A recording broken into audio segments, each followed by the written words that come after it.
Spore was a sensational game, one that every PC gamer knows, I'm sure. You know what was more sensational though? Consoles that aren't PCs, especially the DS and the Wii. Now, if we just combine these things? No. So yeah, there's a few Spore spin-off games for the DS and Wii. And, I mean, you can have fun with them for sure, but they're not great. Let's start off with what is probably the best one, honestly, Spore Hero. Spore Hero is for the Wii, and the title alone should tell you what level of quality to expect. You're an alien that crash-landed as an egg onto this planet, who, as far as I know, was reincarnated, and you have a unique power that can defeat the big bad. I am very certain that that's the exact synopsis of an isekai. It's a lot funnier when you think about it that way, but anyways, we can do two very strange and really unexplained things. I can absorb blue crystals, which make me immune to the evil red crystals that corrupt creatures or something. This isn't the only game where that's a thing.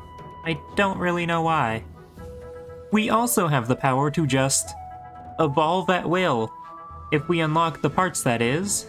And, also we can evolve other creatures. The villain has the same power, but we just use different colors of crystals. Like I said, it's a very strange power, but what else were they going to make a Spore game about? Even the fact that you have to use motion controls to customize your creature did not deter them from creating this. Nothing was going to stop them, clearly. Anyways, the most fun parts about this game are the janky platforming and combat. Don't get me wrong, the combat kinda sucks, but it's rather involved. The first combat tutorial is pretty boring because we can only do a very small portion of the combat, being attacks, dodging, and blocking. You can charge your attacks, which of course deal significantly more damage, and blocking at the right time will stun an opponent. This is the making of a good combat system, genuinely. You can eventually do jumping kicks, charge attacks, not charged attacks, let me tell you, but an attack where you charge at someone, aerial charge attacks, spitting attacks, and recovery. Of course, you do actually need to equip more parts to do any of this, which is why you don't have access to it all. A lot of it can honestly be dismissed, especially recovery, because you never have an opportunity to use it when you are the player. But yeah, it's cool, I guess. For more that goes on in the game, there's this guy. He's one of the guys we gotta evolve because the evil guy turned him into this for whatever reason. Also, if you hit him enough, he gives you a secret part, which has no meaningful purpose. This is also a common thing in this game, where you have to do this for a lot of NPCs if you want to get everything. His girlfriend doesn't believe that it's really him, so we have to dance with her until she tells us what she remembers him looking like. Oh yeah, dancing is a big thing here. It is easily the most prominent thing outside of combat, and it sucks. Like, it actually hurt my wrists from how much I did this. There's like just about every social activity that was in Spore in the form of these minigames. And it's weird. In Spore, a core thing in the creature stage was becoming aggressive, friendly, or something in between.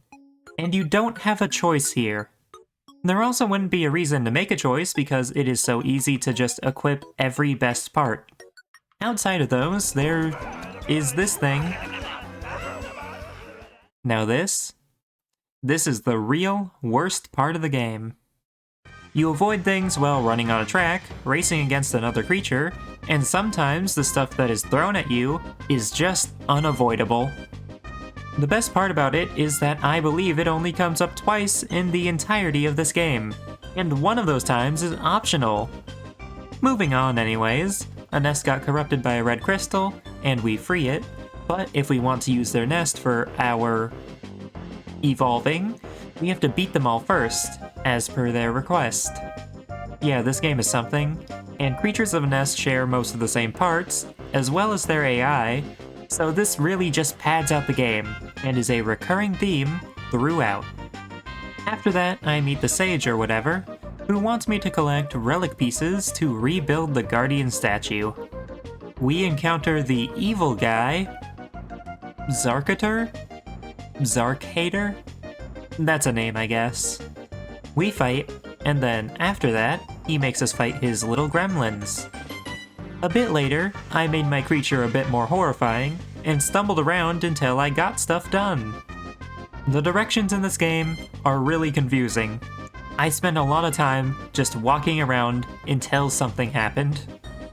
Anyways, ignoring that area entirely because I don't really like it, there's another area you go to after getting wings, with some interesting platforming and such.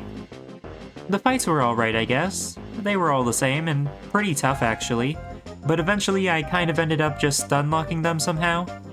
Also, apparently the speedrun just skips these entirely by simply walking around them. So that's fun. Something that sucks, and is really dumb and annoying about this game, is that when you have to destroy a bunch of red crystals to clear an area, there is a bit of a timer. If you're too slow, the crystals will regenerate, and the timer still goes while you're in battle or something, and most of them were behind a battle. I think that if you destroy the biggest one and then a smaller one, that the smaller ones won't grow back anymore, but the big one can. It's just such a weird design choice. After that, we have to destroy more crystals because why not? There's a lot more social elements to this area, and also Zarkator was trying to get me to eat a poison apple that accomplished absolutely nothing. Platforming, like I said, is janky and the direction is confusing, because I have no idea what the intended method of getting to this crystal was. I just jumped up on whatever I could. Anyways, after that, we fix the king of this place or whatever, and everything is fixed. Much like how you can help fix the fact that over 85% of you aren't subscribed. Once we get enough relic parts, we, awaken the Guardian, I guess? Because this was just some dude. Alright.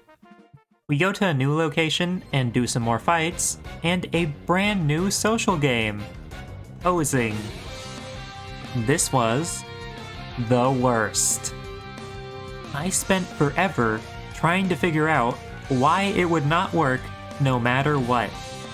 To be honest, I was playing on emulator, which is why the colors for every creature that I customized were broken, so I was trying to adjust my settings for like an hour because they are not one-to-one for some reason, and it never worked.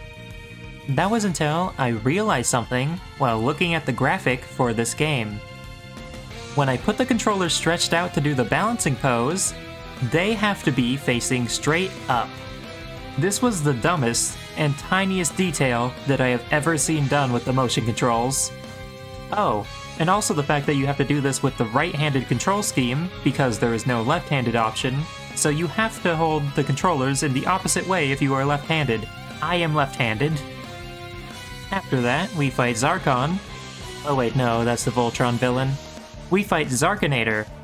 Really though, Zarkator just does not roll off the tongue. I always want to say Zarkon instead.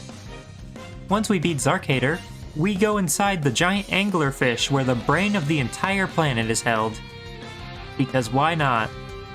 And here, this is the second race that I mentioned. That stupid activity that I said was only in the game like twice? Yeah, they put it only at the very start and the very end of the game. This was just as bad as the first, but I think that this one was longer. After we beat him and take the brain?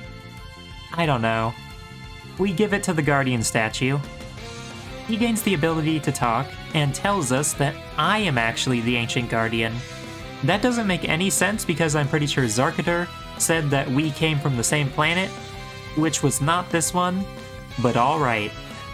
Now I get a special part called the Spore Omega, which is okay. For some reason you have to charge up your attack with it instead of just firing it like normal spinning attacks. And we fight Zarkator one last time. Or should I say 3 more times because he has phases. So yeah, same fights as before, The only difference is that my spit attack is replaced by the Spore Omega, and it has that really long charge now. Also, his defense and attack are crazy high. I was confused about this fight too, because I thought that the Spore Omega was the only attack that actually did damage. He just has so much health and defense that I couldn't tell I was hurting him. So after all that, we beat him and use our powers to transform him into a harmless creature. The game doesn't actually check for anything really, so you can really do whatever you want. I made him into a Stegosaurus. So yeah, that's basically Spore Hero, and I can't say that I didn't enjoy my time with it. Will I be playing this game again? Probably not. Was it worth playing? I don't know. It was pretty funny to talk about though. What I can't say was worth playing was the other two games though. Okay, so the other two games, they were both for the DS, and I did not beat either of them. I quite frankly just did not want to play them after a few hours, because it was way too repetitive for me. Let's start with Spore Creatures. This game has like a completely different style, using no assets from like Spore at all, and it has a bit of a Paper Mario vibe to it. In some parts it looks pretty goofy, but it's actually really cool to me, and very endearing. The gameplay though could be better. Okay, the story though. We are a creature that's just hatching on a planet. I think an alien or something beamed me with superpowers. We get introduced to basic mechanics, showing us how social activities work, how to fight, and other stuff. Eventually, our friend brother thing gets kidnapped by aliens, and as far as I know, the entire plot of the game is to get him back. So what do we do to achieve that? Stuff. So first, some little bird friend helps us, and then we help them, which doesn't really get us anywhere. Then I get to the next area. We do stuff for people that can probably help us, maybe, and this area is where I just did not want to keep playing. I'm sure that there was more interesting stuff lying ahead of me, but the game just came to a screeching halt. So combat. It's Fruit Ninja. That's an exaggeration, but literally, you just keep swiping at whatever you're trying to kill until it dies. You just have to keep swiping at the touchscreen. What's worse, much like Spore Hero and the next game that I'll be talking about in a second, you can only heal with food. You do not heal when you modify your creature or return to your nest, and even dying does not respawn you at full health. At least Spore Hero did that.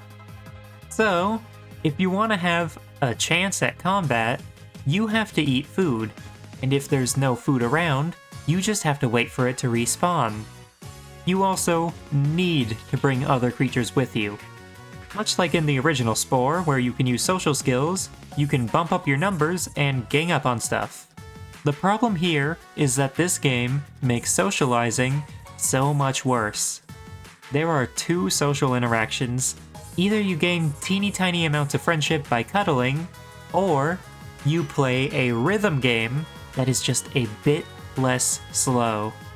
Now, I do think that your parts have an effect on your performance in social activities, but much like Spore Hero, you need to do both combat and socializing. This game also makes it harder to min-max, so it just kinda sucked once difficulty ramped up. Here, let me show you a time-lapse of me mandatorily befriending a creature.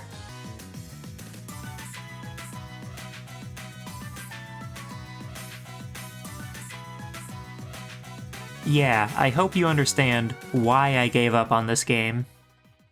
So, the final Spore DS game, Spore Hero Arena. This game is a spin-off of a spin-off, but I don't actually know how it relates really at all. I mean, the story is kinda similar, where there's blue crystals and red crystals that corrupt people, but we have a spaceship this time, and the red ones got turned into medals awarded to great fighters. Oh, and also evolution is done inside of a scientific chamber this time. It's not just done at a nest with superpowers. I don't really see why these games need to be related at all. So first thing, food.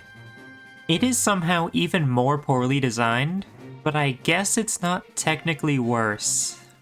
You can eat meat or fruit, makes sense, but depending on your mouth part, you might not heal from it at all. Now, that's the same as normal Spore really, but again, you had the option to be non-aggressive in normal Spore. In this game, it is entirely based around combat, and the best mouth parts are usually carnivorous. But the only way to get meat is from bugs, and it is completely RNG once you leave the first planet if they will drop meat or not. What makes it worse though, is that the health seemingly does not matter. You will always start battles with full health, and when it's done, your health will be reset. So yeah. As for the battles, it's okay I guess. Like Spore Hero, you can use blocking to stun opponents, and you can also use 3 different types of main attacks, along with something called biopowers, which were also present in Spore Creatures, but meh. Biopowers are actually pretty good, but sometimes you just can't bring up the menu to use them, and I don't know why. The other attacks are Spit, which deals damage without really doing any meaningful amounts of knockback from a range, an attack that does so much knockback, and another attack that seemingly does the exact same thing, but also with no knockback. The thing is, dealing damage seemingly does nothing. A creature's health bar can get to 0, but they just do not die. You have to knock them off of the arena, which might be where the name comes from, I guess? Maybe it increases knockback when their health gets lower? I don't know. But yeah.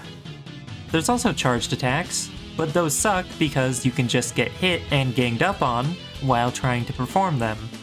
The best strategy is actually to just mash the attack button and walk a creature off the stage to the edge. They get stunned so much that they cannot fight back.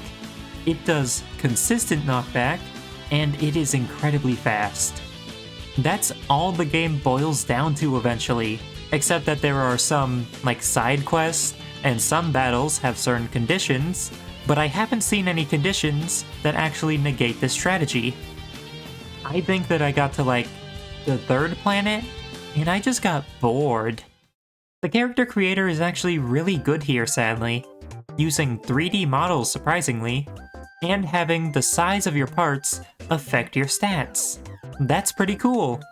It also has wireless capabilities with PvP, so that's awesome too. All in all though, if you have an itch to play a Spore game, go with Spore Hero I guess, but that's just me. I think that any of these games can be fun, just don't play too much in one sitting I suppose. The other 2 were made for a handheld after all. So yeah, with that all said and done, thank you to everybody for watching, and I'll see you all next time. Bye-bye!